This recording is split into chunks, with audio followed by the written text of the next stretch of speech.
तीन चीजों को जरा ध्यान से देखिए, ये फिर ये, इन तीनों में से एक चीज एसिड है, एक बेस इन नेचर है और एक सॉल्ट इन नेचर है। अब मैं अगर आपसे पूछूं कि बिना टेस्ट किए, बिना कुछ देखे आप मुझे ये बता दो कि आखिर कौन एसिड है, कौन सा बेस है, कौन सा सॉल्ट है। So welcome back again. आपको समझ में आ गया होगा कि आज का चैप्टर हमारा एसिड बेस एंड सॉल्ट है। बेसिकली क्लास 10 केमिस्ट्री का उसके अंदर हम क्या करने वाले हैं, हमारे आसपास में इतनी बहुत सारी चीजें हैं जो कि अगर मैं आपको कैटेगराइज करूं, समझ एसिडिक इन नेचर, समझ बेस इन नेचर एंड समझ सॉल्ट इन नेचर। बट सवाल ये है कि केमिकली एसिड क्या होता है, बेस क्या होता है, सॉल्ट क्या होता है, कितने टाइप के होते हैं, उनकी कितनी क्लासिफिकेशन है, कैसे उनको कैटेगराइज किया जाता है और उनकी केमिकल प्रॉपर्टीज क्या है। आज इस चैप्टर के अंदर हम यही वो चीज कवर करेंगे। Welcome back again. मेरा नाम है कुमार शानू, आप मुझे प्यार से कुमार भैया बुलाइए। This is your favourite channel ICSC thought bell, और यहां कर रहे हैं हम rapid revision chapter by chapter, आपके प्री बोर्ड और बोर्ड को टारगेट करते हुए। Let's dive into chapter. बहुत इंपॉर्टेंट चैप्टर है, वेटेज इसका अच्छा खासा आता है एग्जाम्स में, और डेट शीट तो ऑलरेडी आ चुकी है।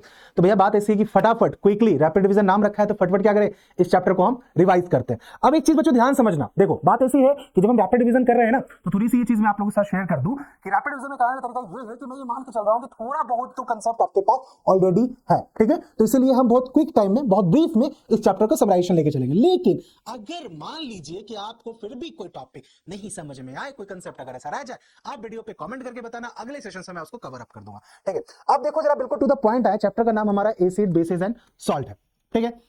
अब ये चीज नो डाउट मैंने कहा डेली लाइफ में हम इसको यूज कर ही रहे, और थोड़ा बहुत जानकारी हमें से है कि ये एसिडिक है, ये बेसिक इन नेचर है, ये सॉल्ट इन नेचर है। But exam point of view से आपको क्या क्या चीजें हैं देखो मैं बता रहा हूं। सबसे पहले जैसे कि किसी भी टाइप का हमारे पास क्या होना चाहिए, डेफिनेशंस, है ना। एक तो ये चीज कि वो एसिड क्यों है, या वो बेस क्यों है, या फिर वो सॉल्ट क्यों है। फिर उसके बाद कि उसकी प्रॉपर्टीज पे सवाल है, उसके क्लासिफिकेशन पे सवाल है, उसके प्रिपरेशन पे सवाल है, और लास्ट में उसके यूज पे। यही 4-5 पॉइंट है जिसके ऊपर आपका सारा का सारा जो टॉपिक है ना वो डिपेंड करता है, ठीक है। एकदम टू द पॉइंट चलेंगे, और सबसे इंपॉर्टेंट है यहाँ पे एग्जाम्पल्स, ठीक है। तो हम हर चीज का एग्जाम्पल देखते हुए चलेंगे, ठीक है, और उसको समझते हुए चलेंगे, ओके। और एक चीज और इंपॉर्टेंट आपको बताता हूं कि जो रिएक्शंस मैं यहाँ पे यूज करूंगा ना, अब बात आती है कि एसिड बेस एंड सॉल्ट के अंदर रिएक्शंस बहुत सारी है, बट एक्चुअली मैं उन्हीं रिएक्शन का यूज कर रहा हूं यहां पे जो कि एग्जाम में पूछी जाती है। अगर उतनी रिएक्शंस भी आप कर रहे हो अच्छे तरीके से कवर, तो आपका काम चल जाएगा। बाकी आप घबराना मत, रिएक्शंस की एक अलग सी भी मैं वीडियो बना के आप लोग के लिए दे दूंगा बिफोर द एग्जामिनेशंस, ठीक है। अब देखो जरा कि अगर मैं डेफिनेशंस की बात करूं एसिड बेस की और सॉल्ट की, तो एसिड की अगर मैं डेफिनेशंस की बात करूं, बेसिकली किसी चीज को अगर हम एसिड कहते हैं, कब कोई कंपाउंड एसिड कहलाता है, अगर उसको हम डिसॉल्व करें पानी में। ध्यान समझिएगा कि कोई कंपाउंड मान लो ए है, उसको हमने पानी में डिसॉल्व किया, पानी यानी वाटर H2O, तो फिर हमें क्या मिलना चाहिए, हमें एक चीज है जो फिक्स है, वो है hydronium ion, that is H3O+। अगर हमें ये हाइड्रोनियम आयन मिल जाए ना, तो समझ जाओ कि ये जो कंपाउंड ए है that is acidic in nature. बात समझ में आई, नहीं आई समझ में? अब एक बात बताता हूं, देखो होता क्या है कि जो एसिड होता है ना, उसमें एक आयन होता है दैट इज हाइड्रोजन आयन, यानी कि H+ आयन उसमें आपका प्रेजेंट होता है। आयन आप समझ रहे हो ना, ये जो चार्जेस है उसकी वजह से इसको आयंस कहा गया, ठीक है। हाइड्रोजन आयन आपका प्रेजेंट होता है कोई भी चीज जो एसिड से बनी हुई है। अब जैसे ही ये पानी से रिएक्ट करेगी तो क्या होगा, पानी के पास तो ऑलरेडी H2O है ना, उसमें आप एक हाइड्रोजन और अगर ऐड कर दो तो क्या बन गया भैया, 2 की जगह H3 हो गया, H3O। तो बस वही है, इसी को H3O को ही हम कहते हैं हाइड्रोनियम आयन, ठीक है। ध्यान से, हाइड्रोनियम आयन H3O, तो जहां मिल जाएगा आपको समझ जाओ कि वो चीज क्या है, हमारी एसिडिक इन नेचर है, ठीक है। ये आ गया समझ में डेफिनेशन। अब आती है भैया इसके क्लासिफिकेशन की, कि हमने एसिड को क्लासिफाई कैसे किया। देखो जरा क्लासिफिकेशन का बेस, किस किस बेस पे हमने एसिड को क्लासिफाई किया। पहला, डिपेंडिंग ऑन द सोर्स, अभी हम आएंगे कि वो चीज एसिड जो है वो बना किससे है, सोर्स क्या है उसके बनने का, ठीक है। दूसरा, डिपेंडिंग ऑन कंसंट्रेशन, कंसंट्रेशन को मैं बहुत आसान शब्दों में कहूं ना तो पावर है, ठीक है, कि उस एसिड की पावर कितनी है। अब एसिड की पावर किस पे डिपेंड करेगी, अभी बताता हूं आपको। Depending on the strength, strength मतलब भी पावर है, ठीक है, ओके। अच्छा, अब आप बोलोगे भैया कंसंट्रेशन भी पावर और स्ट्रेंथ भी पावर, क्या मतलब है, अभी बता रहा हूं आपको। देखो एसिड में क्या प्रेजेंट होना चाहिए, हाइड्रोजन आयन प्रेजेंट होना चाहिए, यानी H+ आयंस, ठीक है। अब अगर वही वाली बात है, किसी किसी एसिड में H+ आयन ज्यादा अमाउंट में प्रेजेंट होगा, यानी कि कंसंट्रेटेड जो होगा, कंसंट्रेशन उसका हाई होगा, यही मतलब है बहुत आसान शब्दों में। किसी में H+ आयंस आपका कम होगा, उसी बेसिस पे आपका जो एसिड है एक स्ट्रॉन्ग एसिड बन जाएगा और एक आपका वीक एसिड बन जाएगा। जैसे एक सिंपल सी बात बताओ कि अगर मैं पानी लूं और उसमें नमक डालूं, 1 चम्मच नमक डालूं तो भी वो सॉल्टी है, 2 चम्मच नमक डाल दूं थोड़ा ज्यादा सॉल्टी हो गया, यानी मैं क्या कर रहा हूं, कंसंट्रेशन ज्यादा कर रहा हूं। 5 चम्मच कर दूंगा तो वो और ज्यादा सॉल्टी नेचर हो जाएगा, समझ में आई, that is what the concentration means, ठीक है। नाउ फिर और किस बेसिस पे क्लासिफिकेशन है? Depending on the molecular composition, यानी उनकी बनावट, उनकी संरचना कैसे हुई है ना, वो भी हम देखते हुए चलेंगे एक एक एग्जांपल से, घबराना नहीं। फिर है डिपेंडिंग ऑन द बेसिसिटी। हाँ, ये वाला जो पॉइंट है ना, दिस इज वेरी इंटरेस्टिंग। और बच्चे यहाँ पे गलत करते तो सही बताओ, एक नंबर एमसीक्यूज वगैरह में बहुत ज्यादा पूछा जाता है और इतना आसान है ये फाइंड आउट करना कि अभी आपको समझ में आ जाएगा। ठीक है, देखो एकदम टू द पॉइंट, मैंने क्या बोला, टू द पॉइंट चीज है। अगर आप लोग कमेंट करोगे तो मैं इस चीज का पीडीएफ नोट्स फॉर्म में भी आप लोगों के साथ शेयर कर दूंगा, सो दैट कि एग्जाम पॉइंट 9 में ना आपको क्विक रिवीजन करना, आपके पास ये नोट्स प्रिपेयर्ड हो। ठीक है, चलो भैया देखें जरा, आगे आते हैं, जरा बात करते हैं। ओके, आई गेस यहाँ पे थोड़ा सा कम सा दिख रहा है, बट कोई दिक्कत नहीं, मैं आपको बताता हूँ यहाँ पे क्या क्या चीज है। ठीक है, लेट्स अंडरस्टैंड दिस थिंग। देखो, पहले डिपेंडिंग ऑन सोर्स की बात करें कि एसिड बना किससे। ठीक है, सोर्स क्या है उसका, दो कैटेगरी में डिवाइड किया, ऑर्गेनिक, इनऑर्गेनिक। ऑर्गेनिक समझ में आ रहा होगा, आजकल बहुत ज्यादा ऑर्गेनिक फूड का है ना क्रेज चल रहा। ऑर्गेनिक का मतलब होता है सिंपली कोई चीज जो हमें नेचर से एक्सट्रैक्ट की गई है। ठीक है, तो वैसा एसिड जो कि यूजुअली हमें प्लांट से मिल जाए या फिर हमें किसी एनिमल्स वगैरह से मिल जाए, उसे हम ऑर्गेनिक एसिड कहते हैं। समझ आ गया, नेचर से अगर वो एक्सट्रैक्ट किया। एग्जांपल के लिए जैसे कि आपका एसिटिक एसिड, ये ऑर्गेनिक एसिड है, कहां मिलता है? विनेगर हम घर में यूज करते हैं उसके अंदर। सिट्रिक एसिड कहां मिलता है? Citrus fruit. सिट्रस फ्रूट कौन सा हो गया? खट्टे, जैसे कि आपका ऑरेंज हो गया, लेमन हो गया, है ना, लेमन, ये सब क्या है? सिट्रिक फ्रूट है, इनको हम सिट्रस फ्रूट भी कहते हैं क्योंकि सिट्रिक एसिड प्रेजेंट होता है। ऑर्गेनिक समझ में आ गया। दूसरा क्या है भैया? इनऑर्गेनिक। इनऑर्गेनिक कहो या उसको हम मिनरल एसिड्स भी कहेंगे, तो नाम में मतलब छुपा हुआ है। देखो, किसी भी चीज को याद रखने के लिए ना उस चीज का मतलब अगर आपको पता चल जाए, बात खत्म, उतना ही है। मिनरल एसिड कैसे, इनऑर्गेनिक कैसे? Which are obtained from minerals are known as inorganic, कि भैया मिनरल से जो चीजें मिले। अब मिनरल्स कहां मिलते हैं हमें? From the earth.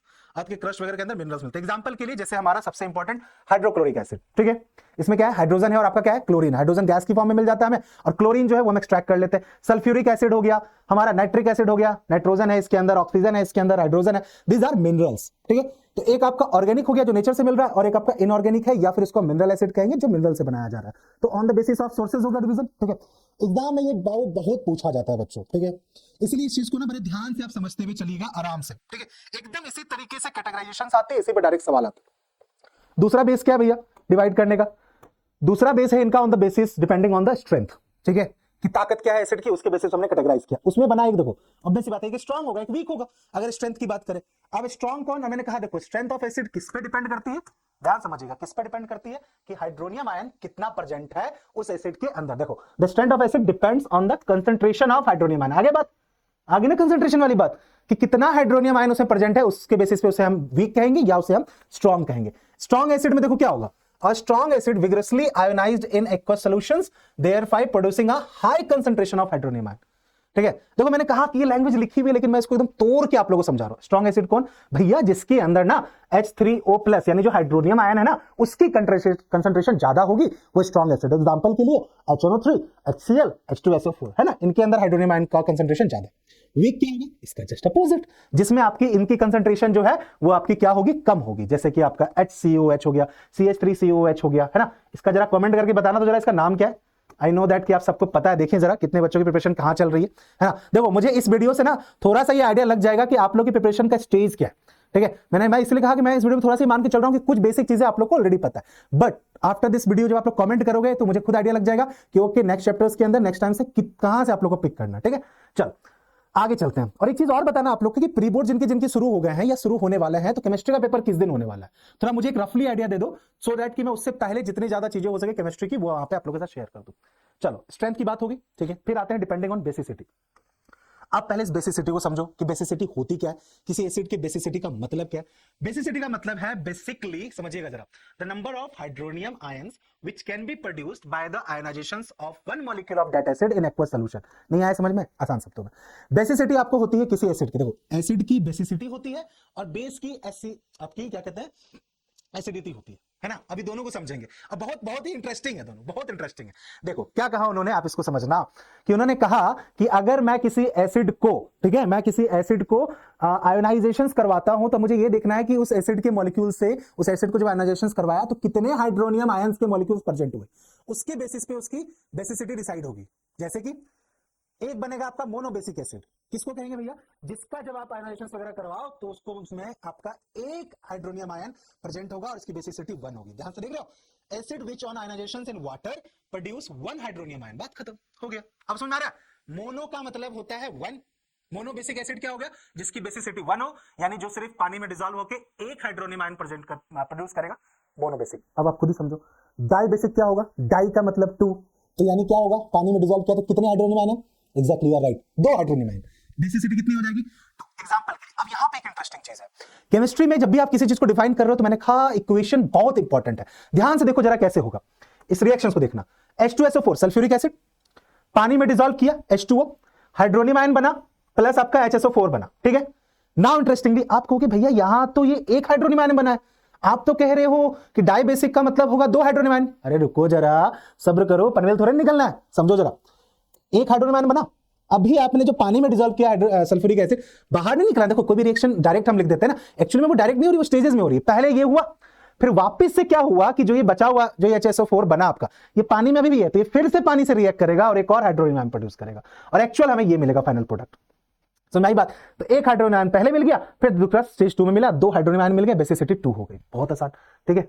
Similarly try basic समझ में आ गया, बेसिसिटी 3 होगी, 3 बार आपका देखो जरा बन गया हाइड्रोनियम आयन, बात खत्म, आराम से H3PO4 रिएक्ट करेगा। और ये रिएक्शंस जितनी है बाबू, ये सारी की सारी रिएक्शंस इंपॉर्टेंट है, और रिएक्शंस को कैसे याद करें मैं उसके लिए आपको एक सिंपल चीज बताता हूं, जितने भी चैप्टर्स की रिएक्शंस है जो इंपॉर्टेंट रिएक्शंस है I will share with you all, उस रिएक्शन को खुद से हाथ से लिखो, एक पेज पे लिखो and stick it to them, जहां पे भी बैठ के आप पढ़ाई करते हो, आपकी स्टडी टेबल हो सकती है, कहीं भी जहां आप रेगुलरली टाइम स्पेंड करते हो घर में, आप वहां पे इसको चिपका दो। देखो होता क्या है, पढ़ने के लिए आपको उसके लिए अलग से टाइम नहीं निकालना, आते जाते उठते बैठते खाना खा रहे हो आपको दिख गई रिएक्शन, है ना, खाना खा रहे हो आपको रिएक्शंस दिख गई, बात खत्म, दिमाग में ऑलरेडी प्रिंट हो जाएगा, ठीक है। क्योंकि मैंने कहा कि अभी इस स्टेज पे ना आपको केमिकल रिएक्शंस के पीछे का जो मेथड है, जो मैकेनिज्म है कि किस तरह से वो रिएक्शंस हो रही है, वो इतनी डीप नहीं गई है, तो यहां पे आपको कुछ रिएक्शंस जो है वो मेमोराइजेशन आपको करनी पड़ेगी, बट मैंने कहा विद द टाइम, अभी बहुत टाइम है, आराम से आप कर लोगे, ठीक है। चलिए बेसिसिटी 3 हो गई, अच्छा फिर आते हैं डिपेंडिंग ऑन कंसंट्रेशन, वापस से कंसंट्रेशंस की बात करें। अब यहां देखो कंसंट्रेशन में 2 चीज मैंने बताया था, कंसंट्रेशन का मतलब यहां पे क्या है कि कितना उसमें हाइड्रोनियम आयन वगैरह सॉरी हाइड्रोजन आयन प्रेजेंट है। एक और चीज होती है कंसंट्रेशन में, एक होता है कंसंट्रेटेड और एक होता है डाइल्यूट, कभी सुना है आपने इस तरह से, कंसंट्रेटेड, ठीक है, और फिर आपका होगा डाइल्यूट। कभी भी आप मार्केट में परचेज करने जाओगे ना, एसिड वगैरह पूछेंगे कंसंट्रेटेड चाहिए या डाइल्यूटेड चाहिए, क्या मतलब है इस बात का समझो, बहुत आसान।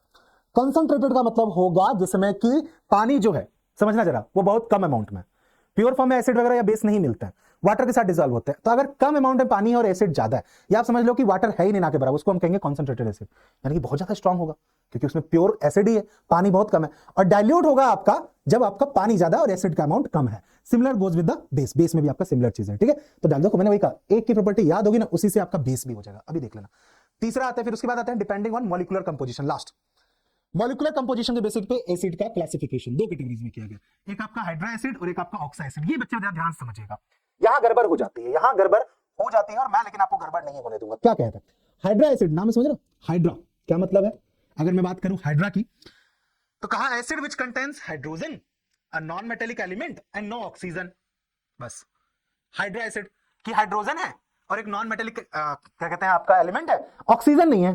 तो जिस भी एसिड में ऑक्सीजन नहीं दिखे वो एसिड आपका हाइड्रा एसिड है। HCl ऑक्सीजन है नहीं है, H2S है क्या, HBr है क्या, HI है क्या, ऑक्सीजन है ही नहीं। अब दूसरा इसका उल्टा, अगर हाइड्रोजन ऑक्सीजन और एक नॉन मेटेलिक एलिमेंट तीनों प्रेजेंट हो जाए तो बनेगा ऑक्सी एसिड। अब आपको दिख रहा है ना, ऑक्सी मतलब ऑक्सीजन से रिलेटेड है, बात खत्म, आसान से, हाइड्रा हाइड्रोजन, ऑक्सी ऑक्सीजन, समझ में आ गई।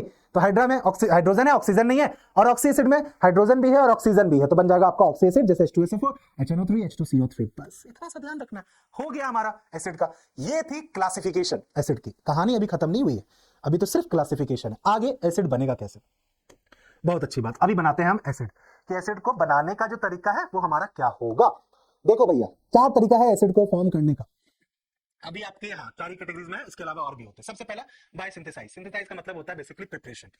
कैसे प्रिपरेशन करनी होगी, आपने हाइड्रोजन लिया, ठीक है, फिर आपने एक मिनरल्स लिया, कंबाइन कराया, प्रिपरेशन कराई, एसिड बन गया, जैसे कि हमारा हाइड्रोक्लोरिक एसिड, H2 गैस की फॉर्म में, Cl2 है, दोनों को कंबाइन किया, हाइड्रोक्लोरिक एसिड बन गया, ठीक है। दूसरा क्या तरीका है, by the action of water on the non metallic और एसिडिक ऑक्साइड। अब अच्छा यहाँ ध्यान समझिएगा, ध्यान से एक चीज आपको बताता हूं, जो नॉन मेटल्स होते हैं बेसिकली, ठीक है, वो जब ऑक्सीजन से रिएक्ट करते हैं तो जो ऑक्साइड बनाते हैं दैट इज एसिडिक ऑक्साइड, यानी वो एसिड में होते हैं नेचर। ये ध्यान समझना कि नॉन मेटल जब ऑक्सीजन से रिएक्ट करेंगे तो ऑक्साइड बना लेंगे, और वो जो ऑक्साइड होगा उसको जब आप पानी में डाल के कुछ बनाओगे मिक्सचर्स, तो फिर वो जो सॉल्यूशंस बनेगा वो आपका कैसा होगा, नेचर में एसिडिक होगा, ठीक है। ये ध्यान रखना, ये बच्चे कंफ्यूज करते हैं। और ठीक है, उसका उल्टा, मेटल का अगर ऑक्साइड है उसको अगर वाटर में डिसॉल्व किया, they are basic in nature, ठीक है। तो भैया क्या करेंगे, अगर हम पानी ले और उसको नॉन मेटेलिक या मैं कहूं एसिडिक ऑक्साइड से रिएक्ट कराओ, ये लिया हमने पानी और ये है हमारा नॉन मेटल सल्फर, ये है SO3 नॉन मेटेलिक ऑक्साइड, पानी के साथ इसका डिसॉल्वेंट हुआ तो बन गया हमारा एसिड H2SO4। समझ आ गई बात? तो पानी नॉन मेटेलिक ऑक्साइड या फिर एसिडिक ऑक्साइड, बात खत्म। ठीक है, तीसरा तरीका क्या है, by oxidation of non metal. कोई भी नॉन मेटल, अब देखो जरा, आप देखो जरा, एक्चुअली में ये और ये जो ना सेम ही है, थोड़ा सा देखना जरा कैसे। नॉन मेटल्स का क्या करना, ऑक्सीडेशन। ऑक्सीडेशन का मतलब क्या है कि आपको ऑक्सीजन ऐड करना है। ठीक है, बहुत अच्छी बात है। देखो एक नॉन मेटल लिया, उसका ऑक्सीडेशन कराया। अब ऑक्सीडेशन कराने के लिए क्या चाहिए हमें, एक ऑक्सीडाइजिंग एजेंट। नहीं समझ में आई बात क्या? कोई भी मेटल्स या नॉन मेटल है, अगर उसमें ऑक्सीजन ऐड करना है तो वो खुद से तो लाएगा नहीं ऑक्सीजन, उसको कोई ऑक्सीजन देने आएगा। जैसे कि यहाँ HNO3 है, यहाँ H3PO4 है, दीज आर द क्या है आपका ऑक्सीडाइजिंग एजेंट। जैसे ही नॉन मेटल इनसे रिएक्ट करेगा तो आप नोटिस करो पानी तो बनेगा ही बनेगा, साथ में बन गया हमारा क्या, एसिड। बात खत्म आ गई। ठीक है, फिर है हमारा डिस्प्लेसमेंट। डिस्प्लेसमेंट रिएक्शन क्या होती है कि जिसमें एक हाई पावर वाला एलिमेंट क्या करेगा, एक लो पावर वाले एलिमेंट को डिस्प्लेस कर देगा। ठीक है, उसे कहते हैं डिस्प्लेसमेंट रिएक्शन। डिस्प्लेसमेंट रिएक्शन से भी, अब डिस्प्लेसमेंट सिंगल भी होती है और डबल भी होती है, अभी आपको समझाता हूं। देखो जरा, जैसे कि यहां पे हमारा ये NaCl है, ठीक है, सोडियम क्लोराइड। नाउ ये हमारा सल्फ्यूरिक एसिड से रिएक्ट कर रहा है H2SO4 से। ठीक है, अब यहां पे क्या हुआ कि जो Na है उसने क्या किया, ध्यान समझिएगा जरा, जो सोडियम है उसने यहां पे हाइड्रोजन को रिप्लेस किया, एक हाइड्रोजन को, और उसकी जगह ले ली। तो एक हाइड्रोजन यहां से हटा, अब ये हाइड्रोजन अकेला तो रहेगा नहीं, ये हाइड्रोजन चला गया भैया किसके पास, क्लोरीन के पास। क्यों गया, क्योंकि हाइड्रोजन के पास होता है एक पॉजिटिव आयन, क्लोरीन के पास होता है एक नेगेटिव आयन। याद आ रहा है कुछ आयनाइजेशन बॉन्ड याद आ रहा है? हाइड्रोजन के पास एक इलेक्ट्रॉन, हाइड्रोजन एक इलेक्ट्रॉन लेके बैठा है कि भैया मैं दान कर दूंगा, मैं स्टेबल हो जाऊंगा। क्लोरीन कह रहा है भैया मुझे कोई एक इलेक्ट्रॉन दे दे, मैं तो फिर अपने आप को स्टेबल कर लूंगा। हाइड्रोजन ने कहा कि आओ बहन संधि करते हैं, ये लो कर ली दोनों ने संधि और बना लिया हाइड्रोक्लोरिक एसिड। समझ में आई बात? और यहाँ पे क्या बन गया, ये NaHSO4, this is a salt basically. तो ये भी आपका डिस्प्लेसमेंट रिएक्शन से भी आपका क्या होता है, एसिड फॉर्म होता है। बन गया ना एसिड HCl HNO3, हो गया फॉर्म, डिस्प्लेस कर दिया आपको। ठीक है, अब देखो इसमें एक चीज जो इंपॉर्टेंट है बच्चे, वो ये है कि मैंने आपको बताया कि अभी मैं आपको जो रैपिड रिवीजन में करा रहा हूं, अब आपका फर्स्ट आप यहां सकते हो कि भैया मुझे कैसे पता चलेगा कि कौन किसको डिस्प्लेस कर रहा है। एक बहुत स्मार्ट चीज आपको बताता हूं, आप नोटिस करो कि NaCl H2SO4 में, ठीक है, यहां पे अगर मुझे इनको रिएक्ट कराऊंगा, H2SO4 सल्फ्यूरिक एसिड है, अगर कोई नया एसिड फॉर्म हो रहा है तो यहां पे किस कॉम्बिनेशन से एसिड बनेगा, हाइड्रोक्लोरिक एसिड। दिख रहा है आपको हाइड्रोजन और ये, ठीक है, बात समझ में आ गई। यहां पे अगर मैं देखूं तो यहां पे आपको दिख रहा है कि ऑब्वियस सी बात है, जब भी डिस्प्लेसमेंट होगा एक हाइड्रोजन निकलेगा, निकला हाइड्रोजन, बाकी चीज तो रहेगी। ठीक है, अब ये हाइड्रोजन किसके साथ जाएगा भैया, सोडियम हाइड्रोजन को रिप्लेस करेगा, HNO3 के साथ जाएगा। This is how you have to do. मैंने कहा इसकी आपको बार बार प्रैक्टिस करते रहनी होगी सो दैट कि आपके दिमाग में प्रिंट हो जाए, कोई दिक्कत नहीं है। आगे चलते हैं, नेक्स्ट क्या है, प्रॉपर्टीज ऑफ एसिड। ये तो बहुत आसान है, ये तो गलत होना नहीं चाहिए, बिल्कुल आसान। जैसे कि पहली प्रॉपर्टी तो वही है, इसके टेस्ट की बात करें भैया, खट्टा होता है टेस्ट में, ठीक है। दूसरा इसकी बात करें, कुछ एसिड जो है वो आपको सॉलिड इन नेचर होते हैं, कुछ एसिड्स की बात करें तो आपके लिक्विड इन नेचर होते हैं रूम टेम्परेचर पे, ठीक है। ये आपका कार्बोनेटेड होता है, अब इस पे हम आएंगे। फिर अगर हम बात करें इंडिकेटर्स की, तो लिटमस पेपर आपने देखा होगा, लिटमस पेपर को कलर चेंज करने का काम करता है। जैसे कि जो आपका एसिड है आपका, बेसिकली वो ब्लू लिटमस पेपर को रेड कर देता है, ब्लू को रेड कर देगा, वो आपका एसिड है। बेस की अगर बात करें तो वो रेड को ब्लू करता है। अब ये याद अगर नहीं रहता तो एक कोड है जो आप ध्यान रखिए, ठीक है। ये कोड भैया अपना डिजाइन किया हुआ कोड है RCB, सबको पता है, IPL की टीम रॉयल चैलेंजर्स बेंगलोर। अब देखो इस एक कोड से आपको लिटमस का ना याद रहेगा कैसे। RCB का मतलब हुआ रॉयल चैलेंजर्स बेंगलोर वैसे तो, लेकिन यहां पे क्या मतलब है, रेड, ध्यान से, C stand for changes, red changes to blue, ठीक है। RCB का मतलब रेड चेंज टू ब्लू। बोलो बहुत भैया, लेकिन किसके लिए भैया, RCB कहां की टीम है, बैंगलोर की, बैंगलोर का पहला B, RCB है बैंगलोर की team, B stand for base. बस ये आपको ध्यान रखना, कभी गलत नहीं होगा।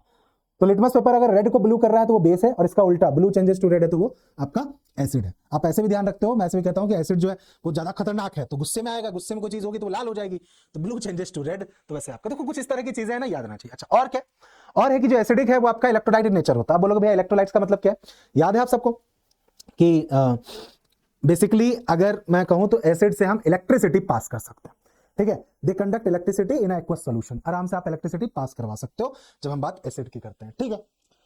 उसके बाद इसके अलावा और भी इंडिकेटर्स हैं, जैसे कि आपको ये कैबेज दिख रहा होगा, ऐसे बहुत सारे इंडिकेटर्स हैं, नेचुरल इंडिकेटर्स, जिनका इस्तेमाल करके हम पता कर लेते हैं कि कोई चीज एसिड है या कोई चीज बेसिक इन नेचर है। बेसिकली क्या होता है, उन नेचुरल इंडिकेटर्स को जब इस्तेमाल करते हैं उनका कलर चेंज हो जाता है। अभी हम आएंगे मिथाइलोनेज है ना, और फिनोप्थलीन, इन सब, जैसे कि कैबेज हो गया, आपको चाय की पत्ती हो गई, ये कुछ इस तरह के नेचुरल इंडिकेटर है जिनका इस्तेमाल करके आप पता कर लो कि कोई चीज एसिड इन नेचर है, कोई चीज बेसिक इन नेचर है। टेस्ट करके पता कर सकते हैं, but this is not preferable, है ना, क्योंकि अगर वो स्ट्रॉन्ग एसिड या स्ट्रॉन्ग बेस निकला और आपने टेस्ट करने की कोशिश करी तो बस गया, दोबारा कभी जिंदगी में कुछ खा ही नहीं पाओगे, ठीक है। तो ये सब गलतियां ना करें। आइए जरा, हमने डेफिनेशंस कर ली, टाइप कर लिया, क्लासिफिकेशंस कर ली, प्रिपरेशंस कर ली, क्या बचा, प्रॉपर्टीज। कैसे, केमिकल। जब केमिस्ट्री पढ़ रहे हैं तो केमिकल प्रॉपर्टीज ना, कि आखिर वो रिएक्ट कैसे कैसे करते हैं। देखो जरा, केमिकल प्रॉपर्टीज में सबसे पहला रिएक्शन है इनका एक्टिव मेटल के साथ। अब यहां पे बच्चे आपको याद रखने वाली चीज है ना, मैंने फिर कहा मैं आपके साथ एक कोड शेयर कर दूंगा, उसमें सारी चीजें कि अगर मेटल एसिड के साथ रिएक्ट करेगा तो हाइड्रोजन गैस निकलेगी ही निकलेगी, साथ में बनेगा उस मेटल का सॉल्ट। ठीक है, अब आपको देखो जरा, अगर नहीं ध्यान आता तो आप यहां देखो Mg है, HCl है। ठीक है, इसको आप ऐसे ध्यान रखो, कैसे ध्यान रखा, एक मेटल लिया आपने और आपने लिया एक एसिड। ठीक है, अब आपको कोड पता है कि मेटल अगर सॉल्ट के साथ रिएक्ट कर रहा है, सॉरी मेटल अगर एसिड के साथ रिएक्ट कर रहा है तो सॉल्ट बनेगा प्लस हाइड्रोजन, यानी हाइड्रोजन गैस तो बनी रही है, H2 गैस तो निकल ही रही है। तो अगर यहां से हाइड्रोजन हम हटा दे तो क्या बचता है बच्चों, आप खुद सोचो, MgCl। बात यह है कि वो MgCl है या वो MgCl2 है। इसके लिए भैया आपने पढ़ा है छोटी क्लास में वैलेंस इलेक्ट्रॉन्स का ट्रांसफॉर्मेशन, समझ रहे हो, एक्सचेंज ऑफ इलेक्ट्रॉन्स। कितनी वैलेंसी है किसके पास, क्लोरीन के पास वैलेंसी कितनी, देखो जरा, क्लोरीन के पास वैलेंसी कितनी है -1, इसके पास कितनी है +2। अगर हम प्लस माइनस भूल जाते हैं, यानी कि भैया ये 2 इलेक्ट्रॉन देने को तैयार है। क्यों, क्योंकि अगर आपको याद आ रहा हो, तो मैं आपको एक चीज बताता हूं फटाफट, एक एग्जांपल से समझा देता हूं तो दैट कि थोड़ा सा अपना क्लियर हो जाएगा। ठीक है, MgCl, क्लोरीन की अगर हम बात करें तो क्लोरीन का एटॉमिक नंबर कितना बच्चे, 17। इसकी अगर बात करूं तो कितना है, 12। इसका अगर मैं बैलेंस इलेक्ट्रॉन बनाऊं तो 2 8 2, याद आ रहा है। ठीक है, और क्लोरीन की अगर बात करूं तो कितना हो जाएगा, 2 8 7, याद आया है ना, कॉन्फ़िगरेशन। नाउ इसके पास 2 इलेक्ट्रॉन है बाहर के सेल में, इसके पास 7 इलेक्ट्रॉन है। भैया इसको चाहिए 1 इलेक्ट्रॉन, इसको कमी हो रही है 1 इलेक्ट्रॉन की। ठीक है भैया, इसको 1 इलेक्ट्रॉन चाहिए, तो भैया इसको 1 इलेक्ट्रॉन की नीड है। सॉरी गलत कह दिया मैंने, इसके पास, एक सेकेंड,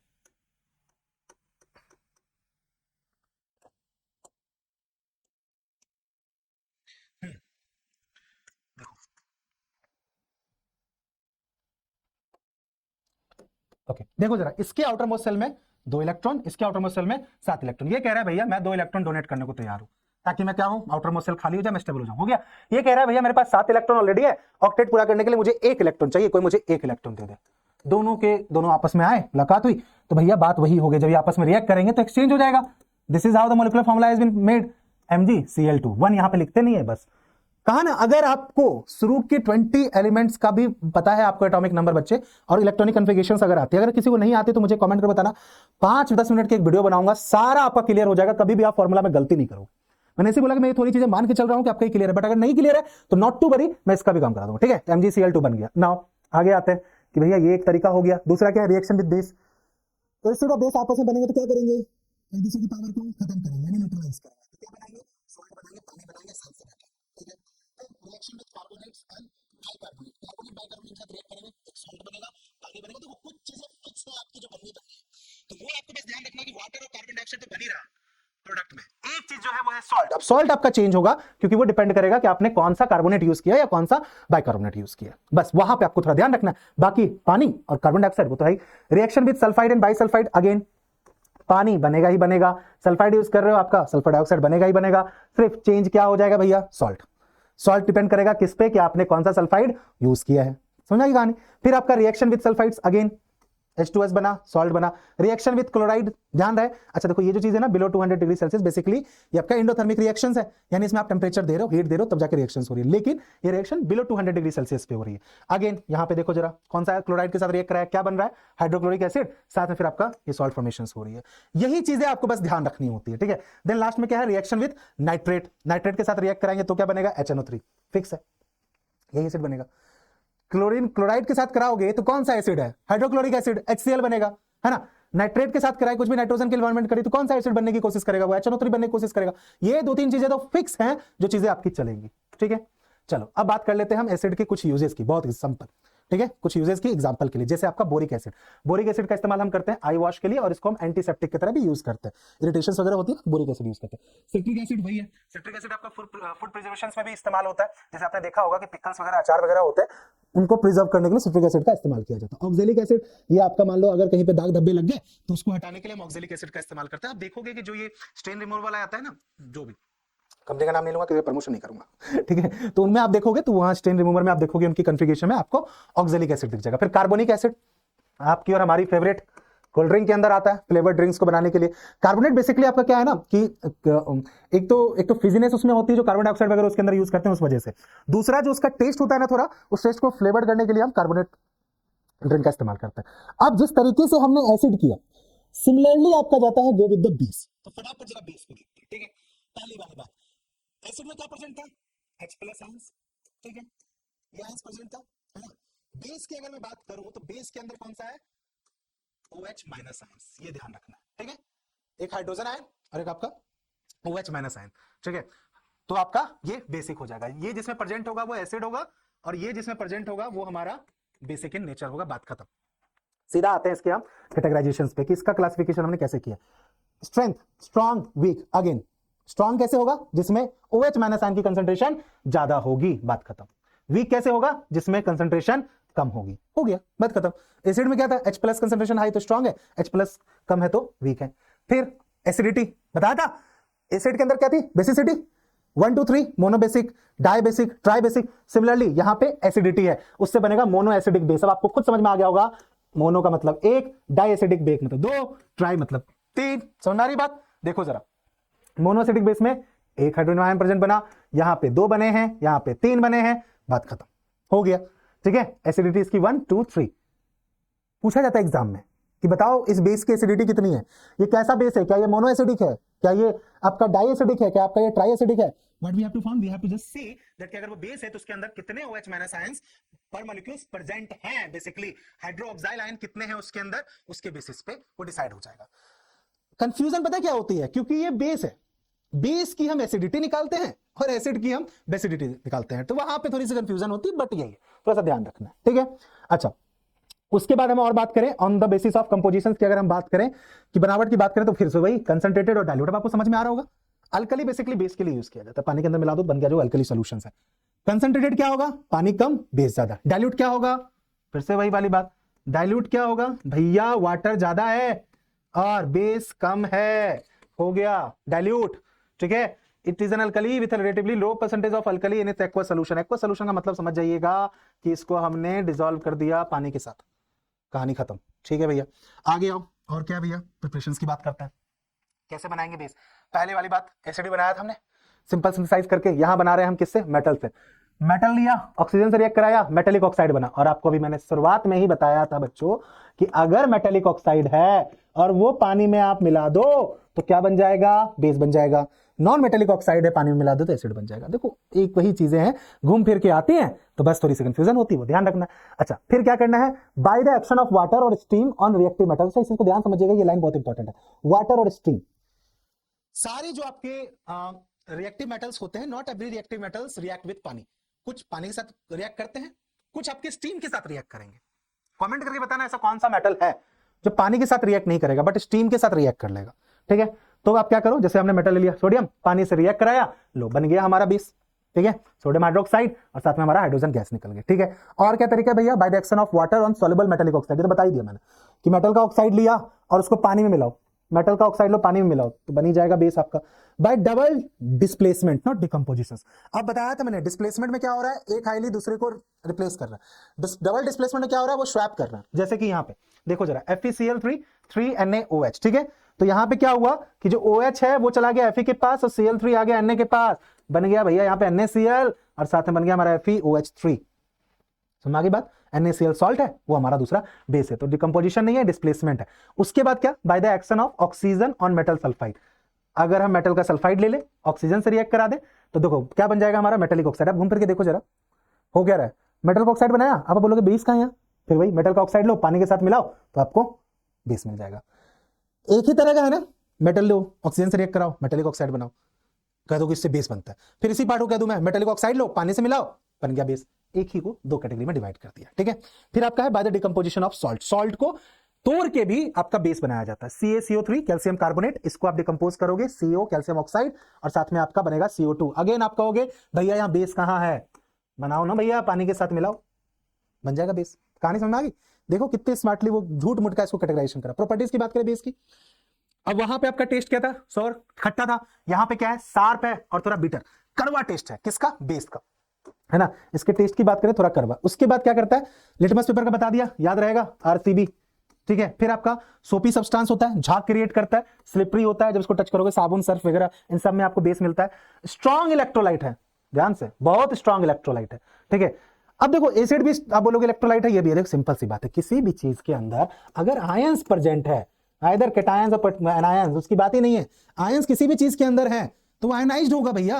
इलेक्ट्रिसिटी को पास करने के आयंस की ही जरूरत होती है, एसिड में भी बेस में भी है, तो दोनों इलेक्ट्रोलाइट होंगे। इसमें क्या अलग से क्या याद रखना है ना, बहुत सिंपल सी बात है। और साथ ही साथ एक चीज और है, इनका दोनों का ये एसिड का तो ज्यादा है, बेस का थोड़ा कम है कि अगर स्किन पे लगेगा थोड़ा सा माइल्ड कोरोसिव एक्शन आपको देखने को मिलेगा, इरिटेशन आपको होगी, बेसिकली इरिटेशन होगी। याद है आप सबको कि वो क्या कहते हैं, हमें बहुत सारे इस तरह के प्लांट्स वगैरह होते हैं जिनको टच करने पे हमें इचिंग होने लग जाती है, दाग धब्बे हो जाएंगे, लाल लाल चीजें हो जाती है, वो सब बिकॉज ऑफ द या तो कोई एसिड रिलीज होता है, या जैसे कि मैं अगर आपको पूछूं तो कमेंट करके बताना कि मधुमक्खी के काटने से जो फूल जाती है चीजें क्यों होता है, उनके अंदर भी एसिड प्रेजेंट होता है, अगर किसी को पता हो। चींटियों के काटने से, वो लाल चींटी के काटने से बहुत ज्यादा दिक्कत होती है, सब में एसिड प्रेजेंट है। कमेंट करके बताना जरा एक्चुअली में किसमें कौन सा एसिड प्रेजेंट है, ठीक है, कमेंट करके बताइए। फिर आते हैं जरा प्रॉपर्टीज, केमिकल प्रॉपर्टीज। पहला रिएक्शन विद कार्बन डाइऑक्साइड। तो भैया अगर हम ले ले किसी बेस को और उसको रिएक्ट करा दें, ये NaOH है हमारा, sodium hydroxide, CO2 carbon dioxide के साथ रिएक्ट कर रहा है, तो क्या मिलेगा हमें?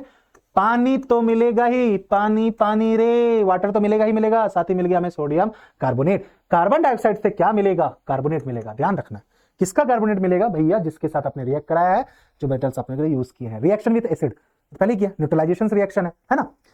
फिर आपका reaction with metallic salt, metallic salt लो और उससे रिएक्ट कराओ, तो फिर आपको क्या मिलेगा भैया? डबल डिस्प्लेसमेंट यहां पे आपको होती हुई दिखाई दे रही है, ठीक है, सॉल्ट प्रिपरेशन यहां पे भी हो जाएगी। आगे देखने जरा नेक्स्ट। अब बात करते हैं इसके यूजेस की। सब में वही फिक्स है कि आपने प्रॉपर्टीज पढ़ी, डेफिनेशंस पढ़ा, क्लासिफिकेशन पढ़ी, प्रिपरेशंस पढ़ी, अब उसके यूज की बात कर लेते हैं। क्या क्या यूज है भैया इसका? पहला, सॉप बनाने में काम आएगा, साबुन बनेगा, तभी तो नहाएंगे, है ना, रोज रोज निमा रोज। कहां से बनेगा? बेस से बनेगा, सोडियम हाइड्रोक्साइड। दूसरा, पोटेशियम हाइड्रोक्साइड कहां इस्तेमाल होगा? सॉल्ट प्रिपरेशंस में होगा, सोप बनाने में होगा, बैटरीज के अंदर इस्तेमाल होगा। एक और जो सबसे इंपॉर्टेंट यूज है कि अगर हम फास्ट फूड वगैरह खा लेते, क्या होती है पेट में? एसिडिटी होती है ना, क्या लेते हो फटाक से? इनो वगैरह लेते हो, तुरंत डाइजिन वगैरह लेते हो, पता वो क्या है? वो सब बेसिक इन नेचर है, सब एंट एसिड है। एंट एसिड का मतलब क्या होता है? एसिड का एंटी, दुश्मन, ठीक है। तो ऑब्वियस सी बात है, एसिड की पावर को कम करना है, न्यूट्रलाइज करना है, तो क्या चाहिए होगा? बेस चाहिए होगा। तो नेक्स्ट टाइम अगर घर में अगर इनो वगैरह नहीं और एसिडिटी हो जाए, तो घर के अंदर बहुत सारी बेस से बनने वाली चीजें मिल जाएगी, आराम से थोड़ा कंज्यूम कर लो, आपका एसिड का प्रॉब्लम, एसिडिटी दूर होगी। फिर आपका क्या होता है, जैसे कि आपका मिल्क ऑफ मैग्नीशियस वगैरह, मैग्नीशिया, इसका इस्तेमाल क्या करते हैं हम? रिफ्रैक्टरी ब्रिक्स बनाने में, ठीक है, ब्रिक्स बनाने में भी इनका इस्तेमाल